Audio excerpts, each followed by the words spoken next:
Salve rapaziada, Igor aqui mais uma vez, mais um vídeo pra vocês. E dessa vez, cara, bom, quero falar aqui sobre uma coisa que eu estive pensando depois de assistir um filme chamado Um Dia de Fúria, né? Quem já assistiu a esse filme já faz uns 33 anos, exatamente 33 anos que esse filme foi lançado em 93, né? Eu nunca tinha, quer dizer, já tinha ouvido falar no filme, mas não sabia sobre o que se tratava, até que eu assisti nesse fim de semana, né? Depois de eu ver a sinopse do filme, achei interessante. Vamos lá, cara, fazer um paralelo aqui entre o filme e a realidade, né? É o seguinte, ó. O filme, cara, ele retrata uma situação ali, né? De um cidadão médio americano, trabalhador, pai de família, né? Que está ali preso no trânsito. Então é uma situação muito típica do dia a dia da maioria das pessoas, né? Tá lá preso no trânsito, mas naquela agonia, né? Tá naquela agonia. Um trânsito, um tráfego enorme, parou tudo, o cara tá preso, mostra ele suando, né? Tem uma mosca que fica voando ao redor dele, uma mosca fica incomodando ele, ele fica suando. E aí tem um barulho dos carros, as buzinas, né? As pessoas falando, aquele cheiro de fumaça na cara dele, dos carros. E ele tentando matar a mosca, e ele tentando se segurar o tempo todo. Tentando, né? Tentando se controlar. E ele observa tudo ao redor dele. Qualquer coisa é capaz de irritar ele naquela situação. E ele fica lá, tentando manter o controle, com a mão no volante, e suando, suando. E o trânsito não anda, tudo parado. Até que chega um momento que não dá mais. O cara coringa, né? Assim, vamos dizer assim. O cara não aguenta mais. E ele simplesmente pega a maleta dele, abre a porta e sai do carro. Deixa o carro lá no meio do trânsito, com a janela aberta. Nem sei se ele levou a chave, acho que levou a chave, né? Mas foda-se, o carro ficou lá no meio do trânsito parado. Aí ele sai do carro e vai embora. Vai embora pra casa a pé. Deixa o carro lá no meio mesmo e foda-se. Aí o cara pergunta pra ele, pra onde você vai? Ele fala, vou pra casa, vou pra casa. Ele vai embora, né? Aí depois esse cara, velho, durante, né, o decorrer do filme, é, ele parece que atingiu o ápice de estresse, né? Parece que já tá transbordando aquele ódio, aquela raiva nele, aquela frustração com a vida. E ele já não aguenta mais, cara. Ele já não toma mais. Eu posso dizer. Ele já não mede mais as consequências das ações dele. Ele simplesmente faz o que ele acha mais conveniente durante o dia. Então ele chega numa loja, aí ele pede uma moeda, né, pra poder ligar. 93, né, cara? Tinha que colocar a moeda na cabine, né, de telefone público pra ligar. Aí ele pede a moeda e o cara fala: Não, ó, aqui em moeda não, você vai ter que comprar alguma coisa pra eu te dar de troco moeda e você colocar lá. Ele vai comprar um refrigerante, cara, uma latinha de coca. Acho que tava 85 centavos, alguma coisa assim. E ele, pra ele, era um absurdo aquele preço naquela época, né? Eu acho que era, isso mesmo, cara, 85 centavos. Ele falou: Isso aqui é um roubo, né? Você tá me roubando? E aí ele pega o bastão de beisebol assim do dono da loja e quebra tudo. Aqui é um roubo. Ele pergunta, quanto é que tá isso aqui? Aí ele fala, isso aqui tá US$ 4. Tamanho é roubo. Pá, ele quebra. E o cara sai destruindo tudo na loja. E, mano, fico pensando assim, cara. E se isso acontecesse comigo ou com você, né, cara? Se nós decidíssemos coringar, né? Na verdade, nem seria uma escolha, né? Seria mais uma. Seria uma coisa, um impulso, né, cara? Que tomaria conta da gente ali, né? Porque eu vejo que todo brasileiro, cara, é um coringa, né? Tem um potencial pra ser um coringa. Então, sei lá, cara, se uma pessoa na Noruega assistiu aquele filme do Coringa, acho que aquela pessoa não vai entender a frustração do Coringa. Uma pessoa que mora na Suécia, na Dinamarca, na Finlândia, acho que não vai captar muito bem a mensagem, não vai sentir. Agora, um brasileiro sente perfeitamente, cara, o filme do Coringa, entendeu? Então, eu acho assim, todo mundo é um potencial Coringa, cara. Tem potencial pra ser um Joker, Coringa. Então, eu penso assim, cara, se eu decidisse coringar, acho que as coisas seriam até melhor pra mim, né? Porque o tempo todo eu sinto que eu estou me contendo, né? Sinto que as pessoas também estão o tempo todo se contendo, estão ali, na verdade, exercendo um autocontrole sobre si mesmas o tempo todo. Um perfeito, não perfeito, né? Mas tipo assim, bem controlado mesmo, né? Aquela raiva que as pessoas têm dentro delas. E se, cara, Se uma pessoa atingir o point of no return, né, o ponto sem retorno, aí já era, porque no filme o cara fala isso, né? É, então assim, você tá lá trabalhando, né, cara? Eles te, tá trabalhando, eles te vendem sonhos, né? O sistema te vende os sonhos, o que você deve fazer, em que faculdade você deve ingressar, qual carreira você deve seguir. E você acha que é disso que você precisa, né, para ser feliz e para se satisfazer com a vida, com a sua existência. E você acha que a resposta da sua vida está ali no seu emprego, que você vai ganhar bem, no seu salário, na família que você vai constituir. Você vai lá e corre atrás desses objetivos como se eles fossem o motivo, né, a única razão da sua existência, né, cara? Então você abraça um sonho aí, né, que eles fazem, o sonho que eles fabricam para vender. Aí você abraça e você segue ele, você corre atrás desse sonho com determinação. Aí você pensa, cara, quando eu atingir esse objetivo, vou estar feito na vida, vou estar feito, eu não quero mais nada, só paz depois disso, né? E você acha que aquilo é o suficiente pra você, né, cara? Trabalhar, conquistar suas coisinhas, um bom salário, um bom emprego, uma família, né? Dois filhos, um cachorro, um carrinho na garagem, né? Uma casa própria que hoje em dia é impossível, né? Então, pra você aquele é o tipo de vida ideal, sonho de todo mundo, né? Todo brasileiro. Aí você corre atrás, cara. E você acha que quando você conseguir, pronto, sua vida está feita, né? Mas assim como o protagonista do filme, né? Porque ele trabalhava como engenheiro nuclear, né? Se eu não me engano, então o cara ganhava bem. Ele trabalhou projetando mísseis, construindo mísseis, né? Projetando e construindo mísseis. Ou seja, ele ajudou o país dele na guerra do Vietnã, na guerra do Golfo. Ele tava lá ajudando, cara, na Guerra Fria. O cara tava ajudando, tava protegendo as pessoas e se protegendo, protegendo o país dele inteiro, usando a inteligência dele, o esforço, o trabalho dele para construir mísseis, projetar mísseis. E ele fez tudo isso e mesmo assim, cara, no filme, a gente descobre, né, no decorrer do filme, que a mulher dele deixa ele foi demitido do trabalho dele, foi descartado, como se ele fosse apenas mais um. Ele realmente é, né? Nós também somos apenas mais um, e ele é descartado porque a empresa diz que ele não é economicamente viável para a empresa naquele momento, ele é mandado embora. E aí ele desperta, ele fala: caralho, cara, eu fiz tudo isso. Eu dediquei minha vida a esse trabalho, pô, cara, eu trabalhei a favor do meu país para proteger as pessoas, né? Usei toda a minha inteligência, todo o meu tempo que eu tinha para isso. E agora eu tô aqui sem nada. Eu fiz tudo isso para quê, cara? Então eu sinto que as pessoas sentem que elas vão ser recompensadas, cara, né? Quanto mais elas contribuem com a sociedade, quanto mais elas são pessoas produtivas para a sociedade, para o sistema, para a engrenagem, elas vão ser recompensadas, ou elas merecem ser respeitadas, ou tudo vai dar certo para elas, né? Então tem essa ideia de justiça divina, provavelmente, né? Então, cara, se eu estou aqui trabalhando há 30 anos nessa empresa, 20 anos, dando tudo de mim, né? Tô aqui me esforçando muito, dedicando minha vida a isso e contribuindo para que as coisas sejam criadas, né? Contribuindo com a economia, fazendo ela andar. Então eu tenho que ser recompensado pelo sistema. Eu mereço uma família, cara. Eu mereço uma esposa bonita que faça comida para mim todos os dias, todas as noites. Eu mereço um filho, uma filha saudável, né? Eu mereço um carro bonito, um carro do ano, eu mereço uma casa maravilhosa, eu mereço a vida perfeita, cara, porque eu estou fazendo tudo isso, entendeu?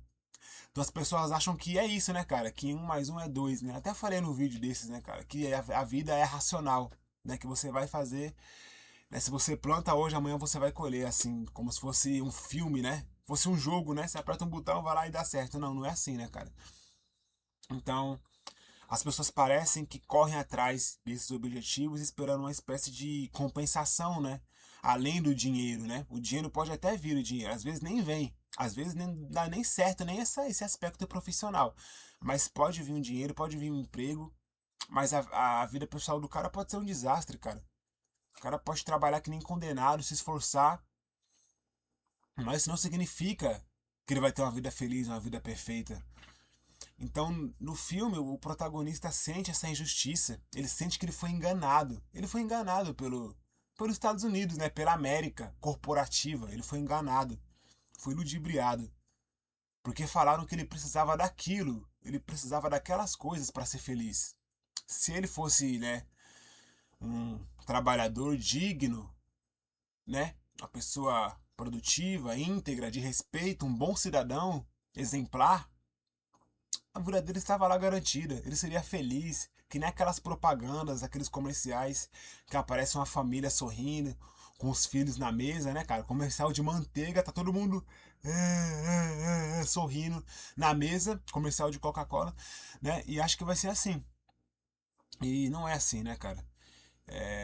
Eu sei, cara, parece até uma mensagem óbvia, parece até um ponto de vista óbvio que eu tô passando aqui, mas eu sinto que muitas pessoas também acho que não enxergam a coisa por esse lado, não percebem, né? Que elas estão correndo, assim, atrás de sonhos que não são delas, né? E elas acham que aquilo é o suficiente para elas. Então, eu sinto que o sistema, né, cara? Seja lá o que você queira considerar como sistema, porque quando as pessoas dizem sistema, elas geralmente não explicam, né, o que é o sistema, né? No meu caso, para mim é o conjunto de instituições, né, que mantém o Estado, cara. Seja lá, hospital, igreja, escola, né? Tudo, cara, tudo isso. Empresa de seguro de carro que dá golpe, que engana. As grandes lojas e grandes empresas, né? Os empresários, todos eles constituem um sistema. Estão lá jogando o jogo, né, cara? Eles sabem muito bem o que eles estão fazendo, eu posso ter certeza. E o sistema, cara, que eu acabei de definir, na minha opinião, essa é a minha definição. O sistema ele entende a mentalidade da massa. Ele entende as frustrações e as angústias do homem pobre, o homem de classe média, que não tem razões definidas e concretas para existir, não tem um sentido para viver, eles entendem, cara. E eles sabem como preencher esse vazio existencial com coisas fúteis. E eles vão atrás disso, entendeu? Eles sabem o que a gente quer, né? Eles sabem com o que a gente se contenta, né? Então, você tá lá angustiado, né, cara? Você tá lá muito triste. Aí você vai lá e gasta seu dinheiro com alguma coisa que te faz feliz. Pronto, cara. Dopamina na hora. Eles sabem que você vai fazer isso. Então eles estudam a gente, né? Eles sabem do que a gente precisa, o que a gente quer. Então, assim, você é uma cobaia, cara. Você é uma cobaia. Todos nós somos cobaias. A gente está num grande experimento que é feito pelo sistema. E eles estão o tempo todo testando os nossos gostos, do que, né? O que a gente quer. E no filme o cara fala isso, porque assim, porra, velho. O cara, ele diz assim, eu fiz tudo o que me mandaram fazer, cara. Eu fiz tudo o que era pra ser feito e eu parei aqui nesse lugar, sem família, minha mulher me abandonou, não consigo ver minha filha, né? Tô sem emprego, sem nada, quebrado, morando na casa da minha mãe, né? O cara com 30 anos lá, depois de ter trabalhado a vida toda, morando na casa da minha mãe. E essa é a realidade de muitas pessoas, né? Mas elas continuam correndo atrás. Então eu sinto assim, as pessoas têm essa falsa sensação de liberdade, né, cara? Caramba, eu vou estudar para ser um engenheiro ou para ser, sei lá, um médico, um advogado, qualquer coisa, cara, programador, porque eu quero ver minha vida, eu quero ter liberdade para fazer o que eu quiser, cara. Mas esta liberdade é uma liberdade oferecida pra gente, né? Porque a gente só consegue seguir os caminhos que nos são oferecidos. A gente não tem livre arbítrio no sentido pleno da palavra. Tem os caminhos lá que foram postos por eles, a única opção é seguir aqueles caminhos ou morrer, tá ligado? De fome. Então temos que seguir esses caminhos, cara. Porque foram forçados pra gente, né? Nós não escolhemos, eles estão lá e foram forçados pra gente seguir. Colocados na nossa cara, obrigatoriamente. Então, quando as pessoas dizem liberdade, cara, não tem como você ter liberdade, cara. Você está inserido num grande sistema. Você tem o seu RG, tem o seu CPF. Se o cara colocar seu CPF, ele sabe tudo sobre você lá no governo. Você não tem liberdade alguma. É uma falsa, simplesmente uma falsa liberdade que você nunca vai ter, cara.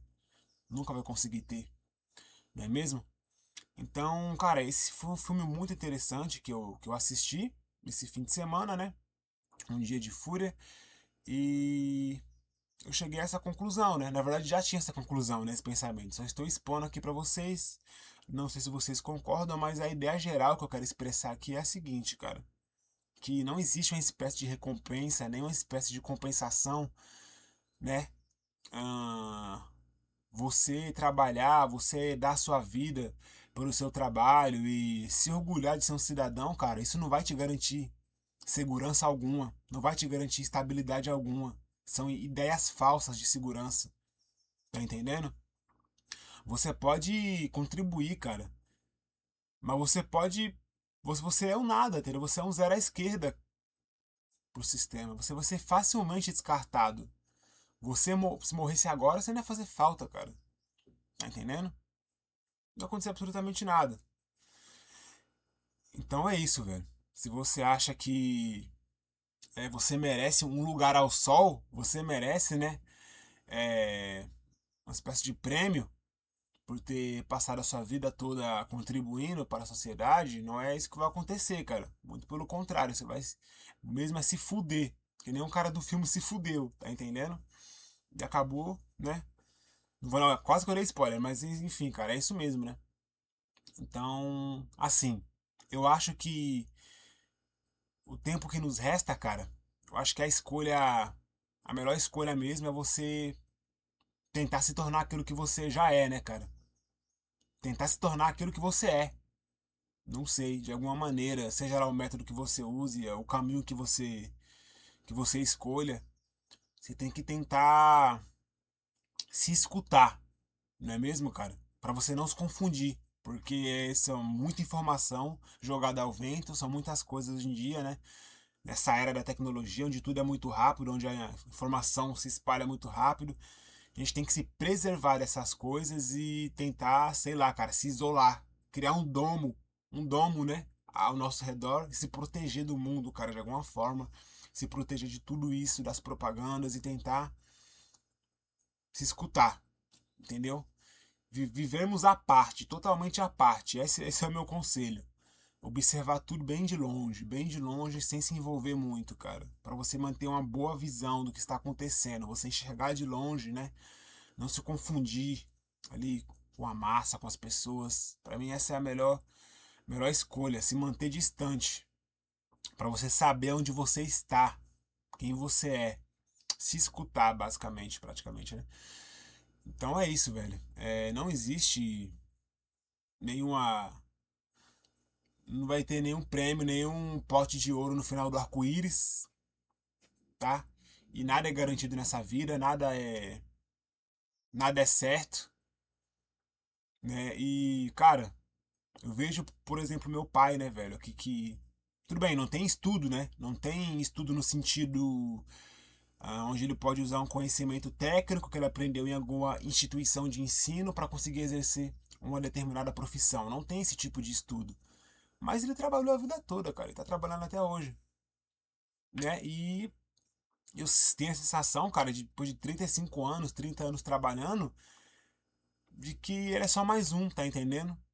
Ele ficou aí, cara, passou a vida toda contribuindo, construiu uma família, tem uma casa, carro, né? Ele é um cidadão exemplar aí, trabalhador e só mais um, tá entendendo? É que nem aquela música do Chico Buarque, né? Construção. Pode morrer, pode tropeçar no meio da rua, e um caminhão passar por cima dele, esmagar, amassar ele por completo, que só vão limpar o cérebro dele da calçada, colocar numa pá e jogar no lixo. Só se livrar de todo aquele sangue, né? Tô falando do meu pai, cara. E provavelmente seu pai, sei lá, se você sabe que ele trabalha há muito tempo e vê que ele trabalha em condições assim que, sabe, cara, que são inaceitáveis, né? Um futuro inaceitável, um futuro que não dá pra pessoa se sentir confortável, né? Pensando nesse futuro, se planejando com base nesse futuro. Uma coisa lamentável mesmo, né? Enfim, é isso, cara. Espero que vocês tenham gostado do vídeo. Não vou falar muito aqui para não ficar muito longo, já vai dar 20 minutos de vídeo. Mas essa é a minha ideia. Assistam esse filme, cara. Se você nunca assistiu, é 2 horinhas ali, 1 hora e 55 minutos de filme, não é tão longo assim, eu acho. Assista, o filme é bem legal, 93 aí, com Michael Douglas, né? Se não me engano, o protagonista. E é isso, velho. Se você gostou do vídeo, deixa o seu like, se inscreve no canal e a ideia geral é essa, cara. Se mantenha distante, não se contamine, né? E é isso, se proteja de tudo, cara. Só você sabe que você quer. Então é isso, falou e até o próximo vídeo, mano.